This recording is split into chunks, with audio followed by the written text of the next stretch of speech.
que ayer por la tarde la gente del Instituto Mexicano de la Competitividad, a través de Coordinación de Comercio Exterior y Mercado Laboral, me hizo llegar un análisis llamado Recuperación Sectorial de la Economía Mexicana, un análisis bastante interesante sobre cómo México se ha venido recuperando a distintas velocidades en los distintos sectores que tenemos económicos en nuestro país.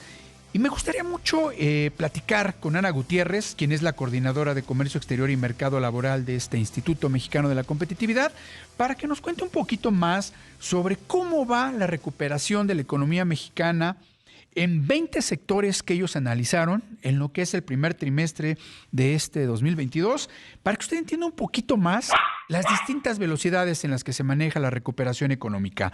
Ana, ¿cómo estás? Muy buenas noches. Hola, Paul, qué gusto platicar contigo. Buenas noches. Buenas noches, me da mucho gusto a ti que nos hayas tomado la llamada, porque la verdad este estudio que hacen, este análisis sobre la recuperación sectorial de la economía mexicana, creo que es bastante interesante. Creo que vale mucho la pena, Ana, que la gente escuche a través de ustedes, que son los expertos, cómo se ha recuperado la economía, cuáles son los sectores que toman la delantera, cuáles son los que no se han recuperado y sobre todo, cuáles consideran ustedes que son los retos que vienen para lo que resta de este año, mi querida Ana. Pues sí, precisamente es importante tener en el mapa cuáles son estos sectores que ya están recuperados, no solo para ver, pues básicamente quiénes son los que nos están impulsando, pero para también identificar dónde enfrentamos más retos, dónde nos hace falta impulsar más la competitividad y dónde básicamente estamos rezagados, ¿no? Y todavía tenemos mucho camino por recorrer. Y lo que encontramos en el INCO es que el pastel económico de México básicamente se divide en tres, ¿no? Por un lado están los sectores que ya se recuperaron y no solo se recuperaron respecto al nivel que tenían en el primer trimestre de 2020 antes de la crisis, sino que ya recuperaron también el nivel que habrían tenido si hubiéramos crecido durante estos últimos años de crisis al ritmo que teníamos en los años previos, ¿no? A los últimos 8 años. Pero también hay otros pedazos del pastel. Perdón, es que está mi perro aquí haciendo un poco de desastre. Está entendido de economía también. Está entendiendo. Está el segundo pedazo del pastel, que son los sectores que ya recuperaron el nivel de antes de la crisis, pero que todavía están por debajo de su tendencia, ¿no? Estos son, pues, los que están más o menos bien, ya superaron, pero todavía están rezagados. Y por último, están los sectores que están mal, que no solo están rezagados respecto a la tendencia, sino que siguen por debajo del nivel antes de la crisis. Entonces, lamentablemente vemos que son solo 4 los sectores que ya están recuperados y superando su tendencia, son 6 los que están por encima del nivel previo a la crisis, pero debajo de la tendencia, y son 10, el mayor número, es la mitad de los sectores casi, los que están por debajo de su nivel tanto de tendencia como de crisis. Sin embargo, lo que vemos también es que el peso de los sectores ya recuperados es mayor que el peso de los sectores no recuperados. ¿Quiénes están aquí en el grupo de sectores recuperados? Son las manufacturas, el comercio al por mayor, la salud y la asistencia social y los servicios profesionales. Y algo que vemos aquí, que es muy importante en términos del dinamismo económico, es la liga con el comercio exterior y la liga con las economías del resto del mundo, ¿no? Tanto Claro. Las manufacturas como el comercio al por mayor están muy, muy ligados con el crecimiento económico, no solo de Estados Unidos, sino de todos nuestros otros socios comerciales. Y eso, por un lado, es bueno, porque claro que México ha tenido la oportunidad de crecer muchísimo, entre mayores tratados comerciales tenemos, entre más ligas tenemos con el resto del mundo, pero también nos habla de que hay rezagos y hay debilidad en el otro motor de la economía, que es el motor interno, ¿no? El consumo, el gasto interno, la inversión interna, están tan debilitados que esto se traduce en que sectores como la construcción, la minería, los restaurantes, también por otros motivos sanitarios, pero también el tema de cultura, apoyo a los negocios, todos esos sectores que aportan alrededor de 30% de la economía están muy, muy rezagados y nos habla de cómo estamos recibiendo un impulso económico del exterior y no tanto del interior. Claro. Eso, además de hablarnos de que pues tenemos debilidad en un lado, nos pone vulnerables ante la posibilidad de cambios económicos en el exterior en contextos como los que vemos ahorita, ¿no? De crisis, de conflictos bélicos, de desaceleración en Estados Unidos. Entonces, ese es un poquito lo que encontramos con este estudio. Y que es bien interesante porque a pesar de que desde hace pues ya algunos meses veíamos a la manufactura y al comercio por mayor, como bien lo comenta Ana, como ejes del empuje a la economía mexicana que estaba ayudando a la recuperación, entre ellos también las remesas, que es algo que siempre me ha llamado la atención, que aquí lo Ujú. festejen bastante el gobierno, de que nuestros connacionales, pues lo que implica es que no hay trabajo en México y se tienen que ir a otro país, pero bueno, aquí lo festeja mucho el gobierno mexicano.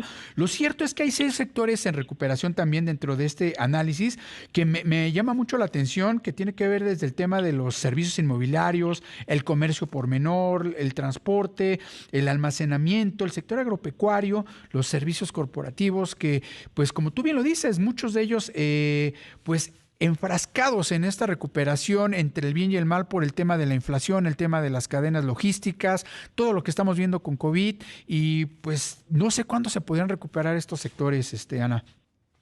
Pues mira, es que el tema de esos sectores es que no solo están, sí, varios de ellos están ligados con el exterior, pero también dependen mucho de la inversión. Y me llama Claro, mucho esto que mencionas de las remesas, porque justo acabamos de hacer un pequeño análisis sobre la diferencia entre las remesas y la inversión extranjera directa, que claro, son flujos al interior de dólares principalmente, y pues a veces hay algunos estados en los que las remesas superan a la inversión extranjera directa. Y si bien totalmente. las remesas ayudan al ingreso de las familias y ayudan a que consuman más, la inversión extranjera directa y nacional es algo que genera más motor para que haya más economía, actividad económica en todos los sectores, y de esto depende, por ejemplo, los servicios inmobiliarios, el comercio al por menor, la información en medios masivos.